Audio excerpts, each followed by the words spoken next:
अच्छा, आज का जो हमारा टॉपिक है ना वो लिटरेचर रिव्यू के कुछ टेक्निकल पॉइंट्स के लिहाज से है कि लिटरेचर रिव्यू जब हम लोग राइट करते हैं ना तो उसमें कुछ टेक्निकल पॉइंट्स होते हैं जिन्हें लगा हम लोगों ने ख्याल रखना होता है।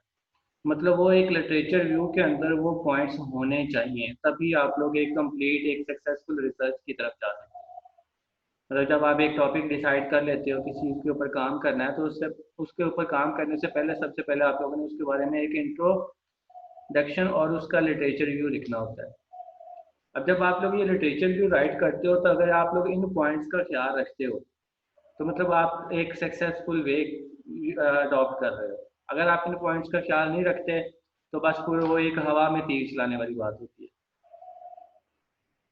तो कहते हैं लिटरेचर रिव्यू कुछ जो है ना, मतलब ये टर्म अकॉर्डिंग टू रंजीत, मतलब रंजीत के मुताबिक ये कुछ उसने मतलब टर्म्स को एक सिमेट्रिक में तरतीब दिया है कि जब आप लोग कहते हैं इंट्रोडक्शन या अपना लिटरेचर रिव्यू राइट करने लगते हो ना तो कहता है इट प्रोवाइड्स थ्योरेटिकली बैकग्राउंड, कि आप लोगों का जो आप लोगों का लिटरेचर व्यू होता है आप लोगों को एक थ्योरेटिकली बैकग्राउंड प्रोवाइड करता है। अब थ्योरेटिकली बैकग्राउंड किस लिए आज से प्रोवाइड करता है कि जब आप लोग लिटरेचर व्यू बेसिकली कुछ रिसर्च पेपर्स होते हैं जिनका आप लोग अपने पेपर्स में उसका लिटरेचर व्यू राइट कर रहे होते हो, और जब राइट करते हो तो उससे पहले आप लोगों को वो वाला रिसर्च पेपर पढ़ना पड़ता है, और वो रिसर्च पेपर वही होता है जो आप लोगों की रिसर्च के रेलिवेंट होता है। मतलब अब जो आप काम कर रहे हो उसी से मिलता जुलता किसी और ने भी काम किया हुआ है, तो जब वो उसकी चीजें आप पढ़ोगे तो आपका एक बैकग्राउंड स्ट्रोंग हो रहा होगा कि जब आप लोग अपनी रिसर्च के ऊपर किसी और से बात करोगे तो आप लोगों को इर्द गिर्द की जो उसके साथ मिलती जुलती कहानियां है ना उनका भी पता होना चाहिए। बास टाइम हमें अपनी स्टोरी को सक्सेसफुल करने के लिए साथ दूसरों की स्टोरीज अटैच करनी पड़ती हैं एज ए एग्जाम्पल के तौर पर कोट करने के लिए, कि जब हम अपनी स्टोरी है ना कि हमारी स्टोरी थोड़ी सी वीक भी है ना तो साथ बीच में जो हम लोगों ने एग्जाम्पल के तौर पर स्टोरीज ऐड करनी है, वो स्टोरीज अगर कोई थोड़ी सी स्ट्रॉन्ग है ना तो हमारी अपनी स्टोरी में भी जान आ जाती है। क्या फिर हम अपना ज्यादा फोकस उनकी तरफ ले जाते हैं, कम फोकस अपनी स्टोरी की तरफ रखते हैं। और सुनने वाले के माइंड में जब वो जाती हैं ना बातें सारी, तो वो बातें अगर तो वो काफी अच्छी अच्छी बातें हैं तो वो बंदा मुतवज्जे हो जाता है, आपकी बात को ना वैल्यू देता है। अब बेशक आप किसी और की बात उसको सुना रहे हो लेकिन अपनी स्टोरी के अंदर उसको कोट करके सुना रहे हो ना, तो अगला बंदा समझेगा यार पता नहीं इसने बंदे ने मतलब काम वाकई भी इतना अच्छा काम किया हुआ है, तो उसकी स्टोरी भी इससे मिलती जुलती है। तो मतलब इस तरह आप लोगों के पास एक थ्योरेटिकली बैकग्राउंड बन रहा होता है अपनी रिसर्च को डिफेंड करने के लिए। तो मतलब ये थ्योरेटिकल बैकग्राउंड हमें चाहिए होता है जब आप लोग अपनी रिसर्च को डिफेंड करते हो, तो आप लोगों को फिर अदर स्टोरीज का भी पता होना चाहिए ताकि आप कहीं अगर फंस जाओ अपनी बात करते करते तो आप उसी को अपनी बात को किसी दूसरी स्टोरी के साथ रिलेट करके वो वाली स्टोरी सुनाना शुरू शुरू कर दो। तो मतलब इस तरह अपने वर्क को ज्यादा मतलब सक्सेसफुल करने के लिए हमें दूसरी स्टोरीज भी पढ़नी पड़ती है, तो हमें एक थ्योरेटिकली बैकग्राउंड मिलता है लिटरेचर व्यू से। दूसरी चीज इसमें it enables you to refine research methodology, कि आप लोगों ने अपने रिसर्च करने के लिए अपनी प्रॉब्लम को सॉल्व करने के लिए अपने अब जो काम करना है वो रिसर्च मेथोडोलॉजी अडॉप्ट करते हुए वो काम करते हैं। तो जो काम करने का एक तरीका कार है ना वो आप लोगों की मेथोडोलॉजी होती है, रिसर्च मेथोडोलॉजी। अब जो आप लोगों ने अपने रिसर्च के अंदर काम करना है, अगर मैं अपने कंप्यूटर साइंस के लिहाज से बात करूँ, अब ये रिसर्च मेथोडोलॉजी हर सब्जेक्ट के लिहाज से अलग अलग होती है। मतलब इसके अंदर जो टर्म्स आती हैं चीज़ें आती हैं वो हर सब्जेक्ट के लिहाज से अलग अलग आती हैं। और अगर मैं जस्ट बात करूं अपने सब्जेक्ट की कंप्यूटर साइंस के लिहाज से तो रिसर्च मेथोडोलॉजी बेसिकली, अब हम लोगों ने काम करना है ना कुछ टेक्निक्स अडॉप्ट करनी है फॉलो करनी है, तो अब वो जब टेक्निक्स को टेस्ट करने के लिए हमें कोई डाटा सेट भी चाहिए होगा तो एक पूरा फ्लो बनाना होता है। तो वो जो फ्लो होता है ना वही हमारी रिसर्च मेथोडोलॉजी कहलाती है। और ये मेथोडोलॉजी आप लोगों की डाटा कलेक्शन से लेके, मतलब कोई भी आप लोगों ने काम करना है तो उसमें आप लोगों को कोई ना कोई डाटा रिक्वायर्ड होता है, तो आप लोग उस डाटा की या तो आप कलेक्शन कर लेते हो या फिर आप वो बना डाटा सेट बना बनाया लेते हो। तो आप जो भी काम करो चाहे बना बनाया लो चाहे कलेक्शन करो उसकी, तो डाटे की कलेक्शन से लेकर उस डाटे के ऊपर जो आप लोगों ने अपनी टेक्निक्स और जो आप लोगों ने अपने मतलब फार्मूला सोचे हुए हैं वो सारे अप्लाई करने के बाद उसका एनालिसिस करने के बाद उसका रिजल्ट तक का जो एक प्रोसेस होता है ना, वो सारे का सारा आपने अपनी रिसर्च मेथोडोलॉजी में एक्सप्लेन करना होता है। यानी कि एक रिसर्च मेथोडोलॉजी आप लोगों के काम का फ्लो बता रही होती है जो कि डाटा कलेक्शन से लेके उसके ऊपर आने वाले रिजल्ट्स तक जाता है। ठीक है, तो कहता है it enables you to refine, मतलब रिसर्च मेथोडोलॉजी होती है कि अब हम लोगों ने अपना काम सोचा, हमने अपने माइंड के लिहाज से सोचा, अब हम उस माइंड को थोड़ा सा वसी करने के लिए, बढ़ाने के लिए, होता है ना कि हम लोग एक मिसाल सुनते हैं कि वो कुएं का मेंढक। अब वो कुएं का मेंढक हम मिसाल कब देते होते हैं, जब बंदा कोई ना सिर्फ एक लिमिटेड बात करता है, जो उसके माइंड में सिर्फ वो वही करता है, तो दूसरों के माइंड में उसको पता ही नहीं। तो ये जो रिसर्च मेथोडोलॉजी रिफाइन होने वाला काम है, कहता है जो हमारा लिटरेचर भी होता है, जो हमारी रिसर्च मेथोडोलॉजी को रिफाइन करता है, वो किस तरह करता है कि हमने एक प्रॉब्लम को देखा, उस प्रॉब्लम को सॉल्व करने के लिए हमने कुछ टेक्निक सोच ली, और उन टेक्निक्स को टेस्ट करने के लिए हम लोगों ने कोई एक डाटा सेट ले लिया। अब इसी चीज के ऊपर किसी और ने भी काम किया हुआ हो सकता है। बेसिकली लिटरेचर भी होता ही वो काम है जो आप लोगों के काम के रिलेटेड होता है, जो किसी और ने पहले ऑलरेडी किया हुआ होता है। अब वो जिस बंदे ने भी किया हुआ है, तो हर बंदे ने कोई ना कोई रिसर्च मेथोडोलॉजी उसके लिए बनाई हुई होती है। तो फिर जो आप लोगों ने अपनी एक रिसर्च मेथोडोलॉजी बनाई, और जो एक उन लोगों ने बनाई हुई है, जो आप लोगों ने लिटरेचर व्यू लिखते वक्त पेपर्स को पढ़ा और तब आप लोगों ने देखा, तो आप लोगों के माइंड में नए नए आइडियाज आते हैं। फिर आप उस कुएं से बाहर निकल आते हो, फिर आप लोगों को पता चलता है कि दुनिया में क्या हो रहा है और लोग कहाँ तक सोच रहे हैं, और हम लोग अभी यहाँ पे बैठे हुए। तो ये चीज़ें सारी फिर जब आप लोगों के माइंड में आती हैं, तो फिर आप उन्हीं चीज़ों के लिहाज से अपनी रिसर्च मैथडोलॉजी को इम्प्रूव कर लेते हो उसी लिहाज से। तो दूसरा काम जो होता है रिसर्च लिटरेचर व्यू का, ये फायदा होता है। तीसरी चीज कहता है it enables you to define your contribution to knowledge, यानी कि आप लोगों की जो कंट्रीब्यूशन है नॉलेज के अंदर, अब आप लोगों की कंट्रीब्यूशन इस लिहाज से बात हो रही है यहाँ पे कि आप लोग रिसर्च के अंदर एक नया काम भी कर सकते हो, मतलब कोई ऐसा काम भी कर सकते हो जो पहले किसी ने किया ही नहीं। ठीक है, वो आप लोगों की एक प्रोजेक्ट बेस्ड रिसर्च हो जाती है कि आपने एक प्रोजेक्ट किया, उस प्रोजेक्ट को आप लोगों ने फिर थोड़ा सा उसका इंट्रोडक्शन और उसका किसी चीज़ों के साथ रिलेट करके उसको रिसर्च फॉर्म में राइट अप कर दिया। लेकिन अब इसके अलावा जो दूसरा काम होता है वो ये होता है कि पहले किसी बंदे ने उसके मतलब काम किया हुआ है, आप उसके अंदर मजीद इन्हांसमेंट कर रहे हो, आप उसी चीज़ों को इस्तेमाल करके एक नया मतलब तरीकाकार इंट्रोड्यूस करवा रहे हो कि अगर ये बंदे ने ये काम ऐसे किया है, तो यही काम मैं फलां मकसद के लिए भी यूज कर सकता हूँ। तो ये एक आपकी कंट्रीब्यूशन होगी कि आपने उसी एक चीज का एक और यूज भी बता दिया कि ये चीज ऐसे भी यूज हो सकती है। तो जैसे जैसे आप लिटरेचर रिव्यू पढ़ते हो ना, मतलब रिसर्च पेपर्स पढ़ते हो दूसरे लोगों के, तो ये चीज आप लोगों के माइंड में रिफाइन होती है, आप लोगों की कंट्रीब्यूशन रिफाइन होती है कि फलां फलां बंदे ने ये काम ऐसे ऐसे किया हुआ है, तो अगर मैं ये वाला काम इस तरह करूँ तो ये मैं कर सकता हूँ। तो आप लोगों के माइंड में न्यू कंट्रीब्यूशन भी आती हैं, जो आप लोगों के माइंड में पहले आई हुई होती हैं वो भी रिफाइन होती है। तो तीसरा फायदा लिटरेचर रिव्यू का ये है। फोर्थ नंबर पे इसके अंदर चीज जो आती है, it enable you to contextualize your findings, मतलब आप लोगों ने जो मतलब फाइंड किया हुआ है उसको, मतलब आप लोगों ने कोई हो सकता है वो लिमिटेड हो, लेकिन जब आप लोग लिटरेचर रिव्यू पढ़े, दूसरों का काम करें पढ़े, तो वही चीज़ एक मतलब ग्लोबली हो जाए, जो पूरी दुनिया में या वास्ट उसकी फील्ड हो जाए। तो इस तरह भी हो सकता है कि आपकी उसका एक ना एक जो बाउंड्रीज होंगी, जो लिमिटेशन होंगी, वो बढ़ सकती हैं आपकी फाइंडिंग। तो ये मतलब ये चारों चीजें, मतलब एक रंजीत मतलब नाम ऑथर है, उसने मतलब ये चार चीजें बताई हैं रिसर्च के लिहाज से, कि ये चार टर्म जो है ना, ये आपके लिटरेचर व्यू से आप लोगों को मिलती है। तो मतलब इस लिहाज से भी कहता है कि हमें लिटरेचर व्यू हेल्प आउट होता है। तो जब आप लोगों ने लिटरेचर व्यू करना है, तो ये जितनी भी मैं टर्म्स आज आप लोगों को बता रहा हूँ, ये आप लोगों के माइंड में होनी चाहिए लिटरेचर व्यू करते वक्त, मतलब दूसरों का काम पढ़ते वक्त। दूसरी चीज जो दूसरा पार्ट इसका आ रहा है, कहता है अकॉर्डिंग टू हार्ट, वो तो रंजीत के मुताबिक था, ये हार्ट के मुताबिक है। उसने लिटरेचर व्यू कैसे एक्सप्लेन किया, कहता है distinguish what has been done from what needs to be done. Ranjit ने तो वो चार पॉइंट्स बताए जो कि लिमिटेड थे, इसने मोर ज्यादा डिटेल से बताया लिटरेचर रिव्यू के बारे में। तो कहता है लिटरेचर रिव्यू जो होता है उसमें पहली चीज तो ये होती है कि आज आज पहले क्या हो चुका हुआ है, और मतलब क्या आप लोग मजीद इसके ऊपर कर सकते हो। पहली चीज तो ये आप लोगों को डिस्टिंग्विश करती है लिटरेचर रिव्यू के थ्रू। दूसरी चीज कहता है डिस्कवर इंपॉर्टेंट वेरिएबल्स, कि जब आप लिटरेचर रिव्यू करते हो ना, तो आप लोगों की रिसर्च में एक पार्ट होता है वेरिएबल्स का।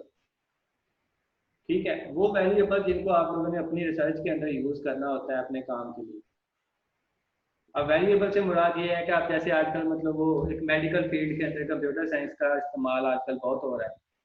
अब उसमें मतलब अगर हम कोई किसी मरीज के ना किसी मर्ज को आइडेंटिफाई करने के लिए कोई कंप्यूटर के अंदर कोई सिस्टम क्रिएट करते हैं, तो उसके अंदर हम उस मर्ज को आइडेंटिफाई करने के लिए ना फिर उसके अंदर कुछ टेस्ट ले लेते हैं कि इसके अंदर मैं इसके ये टेस्ट करवाऊंगा, ये चीज़ें चेक करूंगा। अब जो जो चीज़ें आप टेस्ट करवा रहे हैं, जो जो चीज़ें आप चेक कर रहे हैं, वो आपके पास वेरिएबल बन जाते हैं।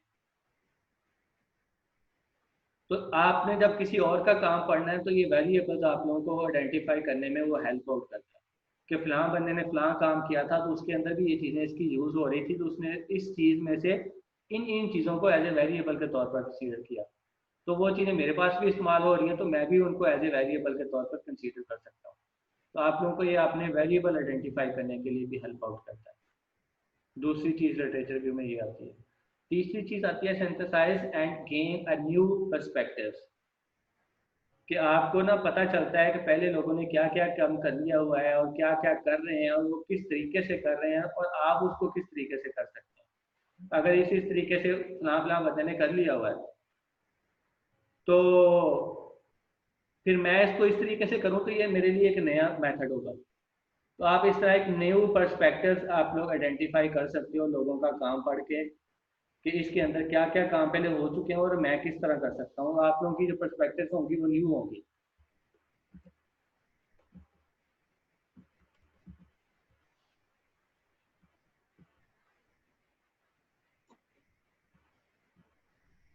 उसके बाद कहता है पर्सपेक्टिव के बाद identify relationship between ideas and practices.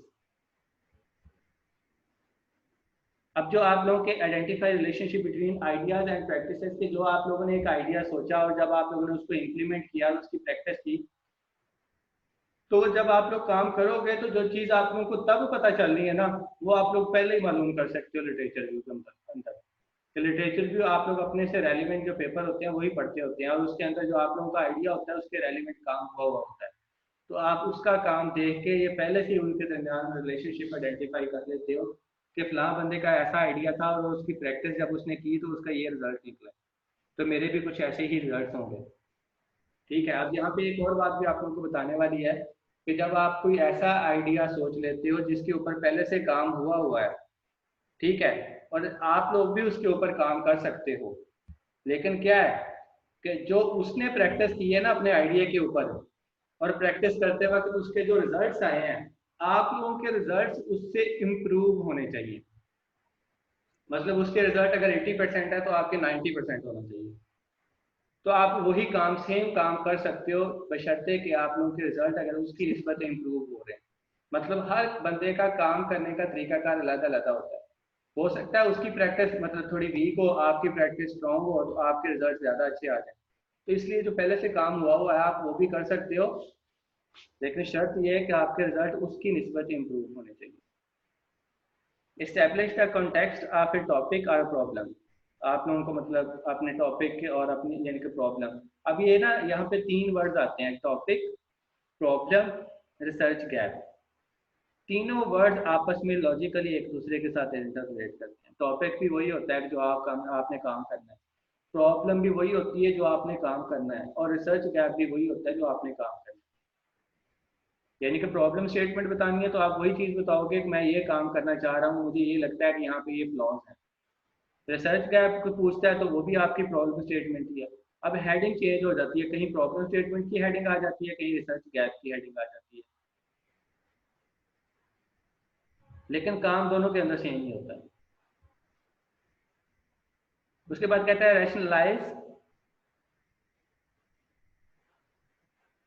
Rationalise the significance of the problem. आप लोगों की प्रॉब्लम को रैशनलाइज करना। Enhance and acquire the subject vocabulary. यानी कि आप लोगों का जो काम है, आप लोगों की जो फील्ड है उसके अंदर इस्तेमाल होने वाले जितने भी वर्ड्स हैं ना, वो वोकैबुलरी आप लोगों की इनहांस होती है। आप लोगों ने इंट्रोडक्शन लिखना है, लिटरेचर व्यू लिखना है, आप लोगों ने अपना मेथडोलॉजी राइट करनी है, उसके बाद आपने अपनी कंक्लूजन राइट करनी है।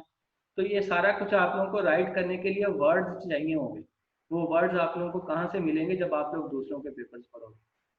मतलब ये सारी चीज़ें खुद ब खुद नहीं आ जाती होती हैं इनके अंदर, मतलब जब हम कहीं ना कहीं से स्टडी करते हैं तो फिर ही हमारे माइंड में आती है कि फलां बंदे ने इस चीज़ को ऐसे लिखा हुआ था, तो मैं इस चीज़ को ऐसे राइट अप कर सकता हूँ। तो ये वोकेबलरी भी आप लोगों की स्ट्रॉन्ग होती है। उसके बाद आप लोगों का स्ट्रक्चर ऑफ द सब्जेक्ट, मतलब जो आप लोगों ने स्ट्रक्चर बनाना है उसका अपने काम का, वो भी इम्प्रूव कर सकते हैं। उसके बाद बात कर रहे हैं इनके relate idea and theory to applications. अब आप लोग जब आप रिसर्च का काम करते हो ना, आप लोगों ने आगे थीसिस भी करना है, तो थीसिस के अंदर एक पार्ट होता है जब आप सिनॉप्सिस राइट करते हो साइंटिफिक एप्लीकेशंस का। अब साइंटिफिक एप्लीकेशन वहाँ पे आप लोगों ने राइट अप करनी होती हैं, वो होती हैं कि जहाँ पे आप लोगों की रिसर्च इम्प्लीमेंट हो सकती है।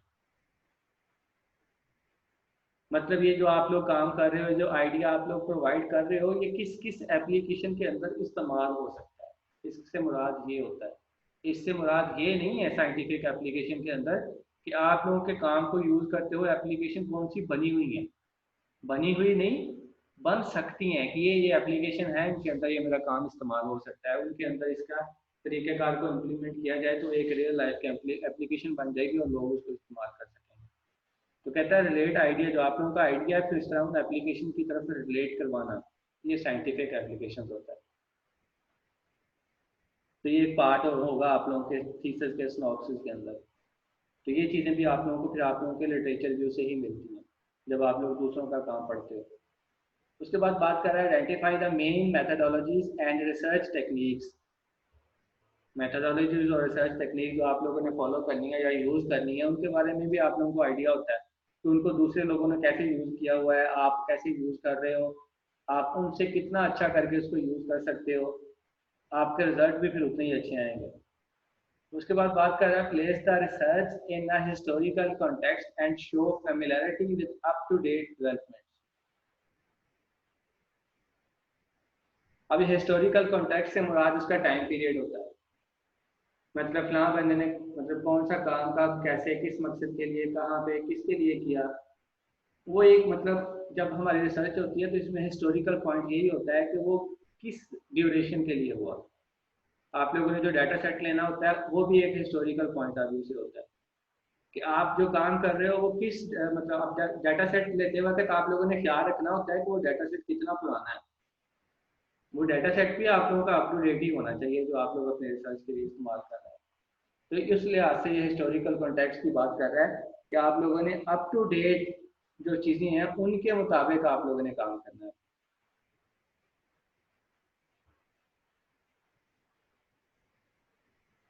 तो मतलब ये बातें थी हार्ट के मतलब, लिटरेचर व्यू, हार्ट ने किस तरह लिटरेचर व्यू को एक्सप्लेन किया। Right sir. ये दो ऑथर्स हो गए। अब मतलब कुछ क्वेश्चंस आप लोगों को बता देता हूँ इसके ऊपर कि उनके मुताबिक क्या था, और इसके ऊपर हम लोग क्वेश्चन कौन कौन से इसके ऊपर आइडेंटिफाई कर सकते हैं। कि जब कहता है questions that the literature view can help you to answer heart, अब उसने मतलब कुछ क्वेश्चंस बताए हुए हैं कि जिनको आप आंसर कर सकते हो। ये क्वेश्चन आप लोगों के माइंड में होना ही चाहिए, फिर ही आप लोगों का लिटरेचर व्यू सक्सेसफुली हो सकता है। पहला क्वेश्चन है what are the major issues and data debates, यानी कि आप लोगों के मतलब मेजर इश्यूज और डिबेट्स क्या क्या हैं।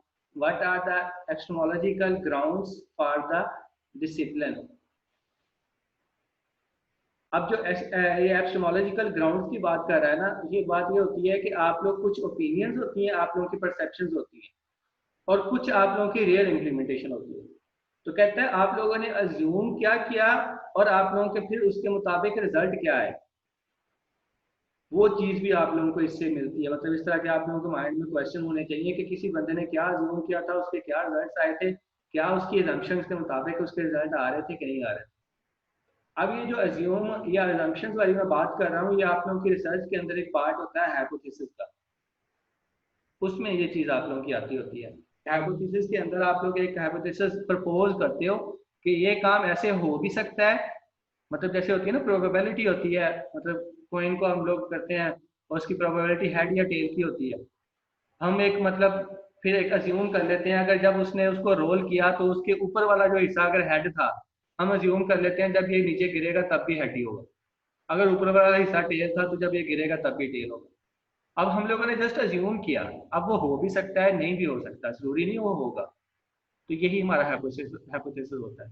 अब ये चीजें भी हमें दूसरों का काम पढ़ के हमारे अंदर मतलब क्लियर होती हैं हमारे अंदर मतलब एक मतलब मोटिवेशन आती है या एक एक्सपीरियंस आता है कि जब हम दूसरों का काम पढ़ते हैं कि फलां बंदे ने ऐसे सोचा था और उसकी ये चीज़ें थी और उसका ये रिजल्ट वाकई निकला है, और मैंने भी उसी तरह का कुछ सोचा है और मेरे पास भी उसी तरह की कुछ चीज़ें हैं तो मेरे भी वाकई रिजल्ट निकला है। तो ये चीज़ें हमारे पास इस तरह के क्वेश्चन के आंसर्स ढूंढना। How is knowledge on the topic organised, what are the main questions addressed to date, या what are the political stand points. मतलब आप रिसर्च के अंदर कुछ काम ऐसे भी हो रहे होते हैं जो किसी पॉलिटिकल पार्टी के अगेंस्ट जा रहे होते हैं, तो हम लोगों ने उनका भी ख्याल रखना होता है। हमारी रिसर्च किसी पॉलिटिकल पार्टी के अगेंस्ट नहीं जानी चाहिए, हम लोगों ने पॉजिटिव मतलब उसके अंदर सेंस क्रिएट करनी होती है कि अगर कोई ऐसा काम है जिसमें अगेंस्ट नेगेटिव पॉइंट है तो हमने उनको भी पॉजिटिव करके बयान करना है या पॉजिटिव करके उनको पेश करना है, पॉजिटिव वर्डिंग यूज करते हुए कि अगले बंदे को फील भी ना हो और काम भी हो जाए। Are there important definitions or terms to clarify, मतलब कुछ डेफिनेशन और कुछ इंपॉर्टेंट टर्म्स होती हैं जो हमें क्लियर हो जाती हैं कि इनको हम लोग यूज कर सकते हैं। वो हार्ट के मुताबिक थी, अब ये रंजीत के मुताबिक है। मतलब research for existing literature in your area of study you need to have an idea और प्रॉब्लम इन माइंड। मतलब जस्ट एक आइडिया होना चाहिए आप लोगों के पहले पेपर माइंड में, तो फिर ही आप लिटरेचर रिव्यू करोगे तो फिर आप लोगों को ये सारे क्वेश्चन के आंसर मिलेंगे।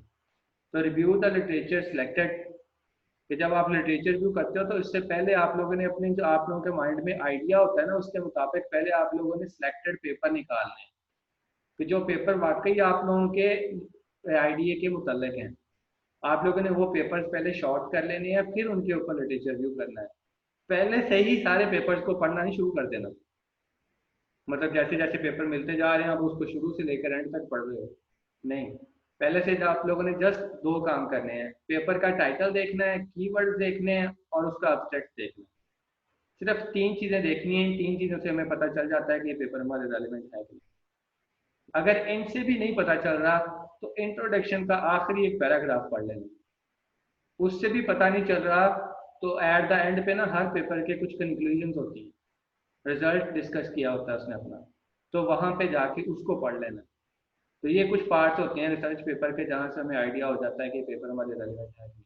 तो हम लोगों ने पहले अपने पेपर्स को सिलेक्टेड करके उसमें से फिर अपना लिटरेचर रिव्यू करना होता है, फिर हम लोगों ने डिटेल स्टडी करनी होती है अपने क्वेश्चन के मुताबिक। और फिर हम जब उसकी डिटेल स्टडी कर लेते हैं तो फिर हमारे पास एक थ्योरेटिकली फ्रेमवर्क बनता है। और थ्योरेटिकली फ्रेमवर्क में क्या होता है कि हम लोगों ने जो चीज़ें पढ़ी और उनको पढ़ने से हमारे माइंड में एक सोच आ गई, वो हमारा थ्योरेटिकल फ्रेमवर्क होता है कि ये काम मैं ऐसे ऐसे इस लिहाज से इसको कर लूँगा। उसी की बेस पे फिर आप एक कॉन्सेप्चुअल फ्रेमवर्क डिजाइन करते हो। अब ये जो मतलब फ्रेमवर्क फिर आप लोग डिजाइन करते हो, ये बेसिकली एक ग्राफ होता है जो आप लोगों के काम के फ्लो को एक्सप्लेन करता है। वो कहते हैं ना कि 1000 लफ्जों से बेहतर होती है एक पिक्चर के थ्रू एक्सप्लेन करना चीज़ों को। तो फिर हम अपने फ्रेमवर्क को ना एक ग्राफ की सूरत में एक एक्सप्लेन करते हैं, तो मतलब एक पिक्चर के अंदर वो सारी चीज़ें हमारी एक्सप्लोर हो जाती हैं, क्लियर हो जाती हैं देखने वाले बंदे को।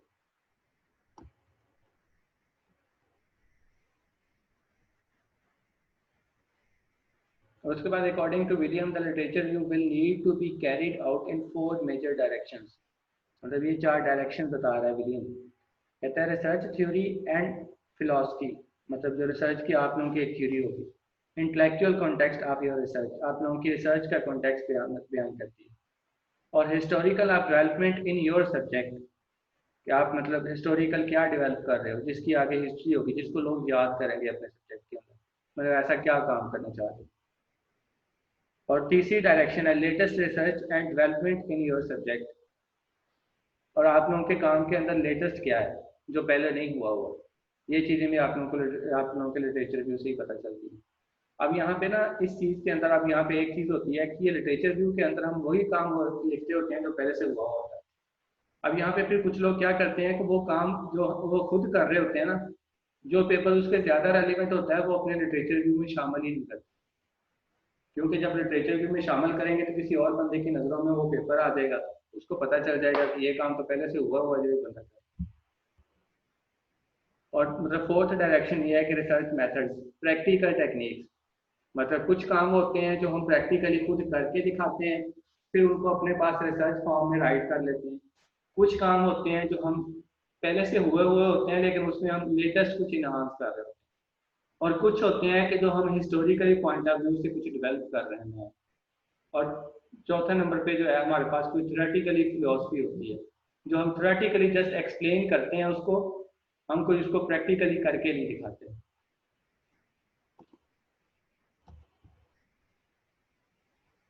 और उसके बाद बात कर रहा है रिव्यू द लिटरेचर सिलेक्टेड, मतलब जो हमारे पास सिलेक्टेड होते हैं उन्हीं को रिव्यू करना। Note available theories and methodologies as well as their criticism. Criticism आपके माइंड में होगा तो लिटरेचर रिव्यू पढ़ते वक्त आप लोगों को सारी चीज़ें एक्सप्लोर होती है, अगर नहीं होगा तो नहीं होगी। Notice where there are significant differences of opinions. और तीसरे नंबर पे identify gaps in the body of knowledge.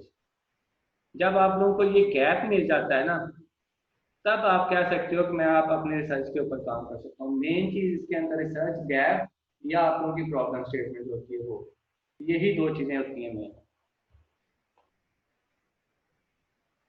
उसके बाद ये मतलब यूनिवर्सिटी आप कोइन स्लैंग है, ये क्वींसलैंड के ये पीएचडी वेबसाइट है उनकी, वहाँ से कुछ चीज़ें हैं ली हुई कि इज द प्रॉब्लम क्लियरली, मतलब ये कुछ है कि आप लोगों की जो रिसर्च है ना उसको एवेल्युएट करने के लिए कुछ पॉइंट है। Is the problem clearly articulated, are the results due, मतलब जो आपने रिजल्ट निकाले हैं वो पहले से ज़्यादा इम्प्रूव शुदा है कि नहीं है।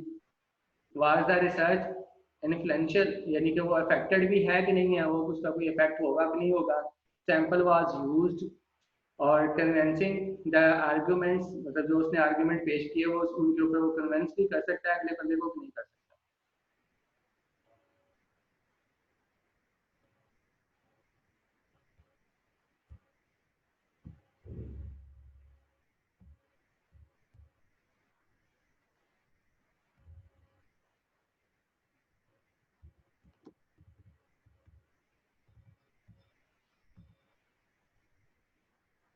और उसके बाद how large a sample was used, मतलब कितने सैंपल उसने कितना लार्ज यूज किया। सैंपल से मुराद जो डाटा सेट यूज कर रहा है वो, उसके अंदर आप जैसे मैंने एक पेशेंट के वो किसी मर्ज को आइडेंटिफाई करने के लिए अगर डाटा सेट दिया हुआ है तो उसमें कितने पेशेंट्स का डाटा है, वो उसका एक सैंपल साइज होता है। तो कहता है वो जितना लार्ज होगा आप लोगों के रिजल्ट की ना उतनी ज़्यादा वैल्यू होगी। What perspectives are they coming from? Are the generalization justified, मतलब ये कुछ पॉइंट्स हैं। What is the significance, यानी कि उसकी अहमियत क्या है रिसर्च की। और what are the assumptions behind the research, मतलब उसके behind the research assumptions जो आपने assume की हुई हैं चीज़ें वो क्या हैं। और उसके बाद is the theoretical basis transparent, मतलब अपने रिसर्च को जब आप काम करते हो तो आपको माइंड में कुछ क्वेश्चन होने चाहिए कि वाकई उसमें काम में है कि नहीं है। आप अपने तौर पर इन चीज़ों को एवेल्यूएट करें। अब ये क्वेश्चन जब आप रिसर्च का काम कर लेते हो तो फिर पूछे भी जा सकते हैं आप लोगों से, ठीक है। तो ये मतलब इस लिहाज से अपने माइंड आप लोगों ने अपनी रिसर्च को प्रिपेयर करना होता है ताकि आप लोगों की रिसर्च अच्छी कंसीडर की जाए, उसके ऊपर किसी को बात करने का मौका ही ना। और सम क्वेश्चंस हैं कि जो आप लोगों की रिसर्च के अंदर कहता है is literature view a linear process, मतलब रिसर्च लिटरेचर व्यू के ऊपर जैसे होता है ना क्रिटिसिज्म, तो ये क्रिटिसिज्म उसने मतलब 2-3 क्वेश्चंस के अंदर क्रिएट किया है लिटरेचर व्यू के ऊपर कि क्या कहता है literature view is a linear process है। नहीं कहता लीनियर प्रोसेस नहीं है, जरूरी नहीं है कि लीनियर प्रोसेस हो। कहता है should literature view be written up as one chapter, मतलब हम लोगों ने जैसे एक चैप्टर राइट करना होता है कि हमने ऐसी लिटरेचर व्यू को राइट करना होता है, नहीं ये भी जरूरी नहीं है। लिटरेचर व्यू में बेसिकली आपने जो हम लोगों ने स्टार्ट में जो 3-4 मतलब मैटर्स पढ़े हैं उन 3-4 मैटर्स के ऊपर आप लोगों की एक डिटेल स्टडी होती है जो आप लोगों ने अपने अल्फाज में लिखनी होती है उन बंदों को रेफरेंस करके कि फलां बंदे ने ये काम ऐसे ऐसे इस तरह किया, मतलब उसका आगे रेफरेंस देना। फलां बंदे ने ये काम इसलिए इस तरह ऐसे ऐसे किया, उसका आगे रेफरेंस देना, ताकि आप लोगों के काम का बैकग्राउंड पे कुछ बैकग्राउंड बन जाए।